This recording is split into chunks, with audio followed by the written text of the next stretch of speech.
Баршаңызға сәлем оқушылар. 5-ші сыныптың қазақ тілі пәнінен мектеп баспасы бойынша тапсырмалар орындауды жалғастыратын боламыз. Бүгінгі өтетін тақырыбымыз байқоңыр, ал қазақ тіл білімінен күрделі сөздер, оның ішінде біріккен сөздерге тоқталатын боламыз. Сабақты міндетті түрде соңына дейін көріңіздер, және менің YouTube арнама тіркелмеген көрерменім емес, алғашқы көрерменім болып отырсаңыз, міндетті түрде тіркеліңіз. Бірінші тапсырманың А нұсқасы. Құбыжықтың іс-әрекетіне қарап, оны сипаттаңдар дейді. Құбыжық қанша жерден ұсқынсыз мақұлық жануар болса да, адамдарға жақсылық тілеген, ол адамды өлтірмей, олардың әдемі, жайлы, ең бастысы қартаймай өмір сүру үшін жағдай жасайды. Яғни құбыжық жаратылысы тұрғысынан қорқынышты болғанымен, мәтінде ең жақсы ұнамды кейіпкер ретінде суреттеледі. Ә нұсқасындағы тапсырма: қарамен берілген сөздерді мағынасы өзгермейтіндей басқа сөздермен алмастырып жазыңдар. Бірінші сөйлем.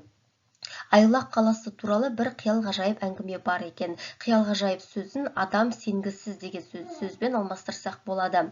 Қалаға аяқ басқан адамның барлығы қаладан қайтып оралмайды екен. Аяқ басқан деген сөзді келген деген сөзбен алмастырсақ болады. Мысалы, қалаға келген адам деген сияқты. Үшінші сөйлем. Бұл жердегі ең жақсы және ең маңызды нәрсе осында тұратын адамдардың ешқашан қартаймауы.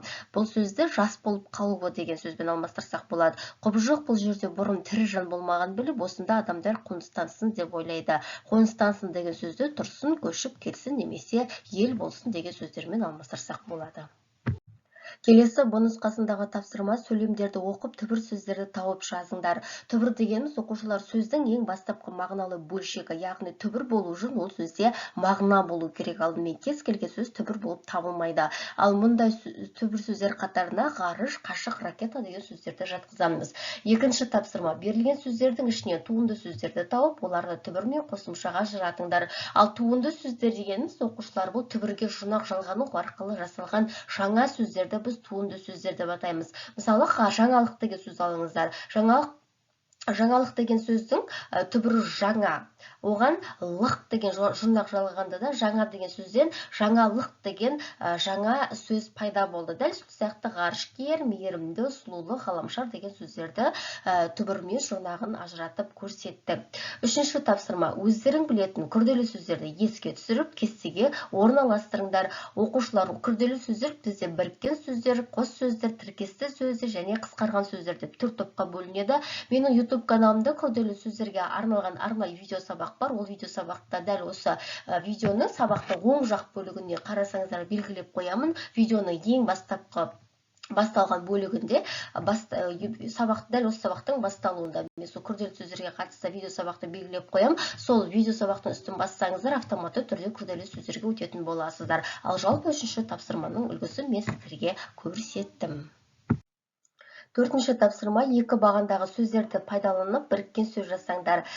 Бізде мынандай сөздер шықты: ақсақал, әуежай, балмұздақ, қолшатыр, бағдаршам, шаңсорғыш, дүниетану, қылқобыз, бақпақ және ғаламшар. Бесінші тапсырма: түрлі ақпарат көздерін пайдаланып біріккен сөздерден тұратын атауларды жазыңдар. Яғни біз бесінші тапсырмада адам аттарын, бірігу арқылы жасалған өсімдік аттарын, бірігу арқылы жасалған қала аттарын, бірігу арқылы жасалған тау аттарын жазу керек. Адам аттарына Айсұлу, Ерсұлтан, Ақжан, Бауыржан, Ердәулет, Нұрсұлтан, Нұргүл, кейбір оқушылардың әркімнің өз есімі біріккен сөздерді екі түбірдің бірігу арқылы жасалған болуы мүмкін. Өсімдік аттарына Алабота, Бақбақ, Ақбидай, Айбалдырған, Ақжелкен, Таңқурай, Балдыркөк, Еменшөп, Итжидек, Итмұрын, Көкнар жатады. Қала аттарына Талдықорған, Қызылорда, Ақтау, Ақтөбе, Көкшетау, Жезқазған, Ұлытау, Жетісу деген мысалды жазсақ, тау аттарына Алатау, Қаратау, Ақбұйра және Ақшоқы деп мысал келтірсек болады. Алтыншы тапсырма: артық сөзді сызып себебін түсіндіріңдер. Теңіз, мұхит, өзен, жағажай деген сөздер ішінде артық сөз жағажай. Себебі жағажай бізде жаға және жай деген екі түбірдің бірігу арқылы жасалған, яғни біріккен сөз. Ұшақ, тікұшақ, әуежай, жолсерік. Бұл жердегі артық сөз ұшақ, себебі ұшақ бұл жерде түбір күйінде көрсетіліп тұр. Ал тікұшақ, әуежай, жолсерік дегендеріміз оқушылар бізде біріккен сөздер. Туған жер, төлқұжат, елтаңба, түпнұсқа. Бұл сөздердің ішіндегі артық сөз туған жер, себебі туған жер тіркес тіркесу арқылы жасалған, ал төлқұжат, елтаңба, түпнұсқа дегендеріміз біріккен сөздер. Автобекет, бағдаршам, жанкүйер, құбыжық. Бұл сөздердің ішіндегі артық сөз құбыжық, себебі түбір сөз, ал автобекет, бағдаршам, жанкүйер деген бізде біріккен сөздер. Биыл итаяқ, аққұттан, өнеркәсіп, жалақы. Бұл сөздердің ішіндегі артық сөз жалақы, себебі ол түбір сөз. Бау-бақша, саябақ, бақша, сарай, бала-бақша. Артық сөз бау-бақша, себебі бау-бақша қос сөз, яғни дефис арқылы жасалып тұрады. Саябақ, бақша, сарай, бала-бақша дегеніміз бізде біріккен сөздер. 8-ші тапсырма, берілген қанатты сөздерді топ болып талқылап, күрделі сөздерді тауып, жасалу жолдарын түсіндіріңдер.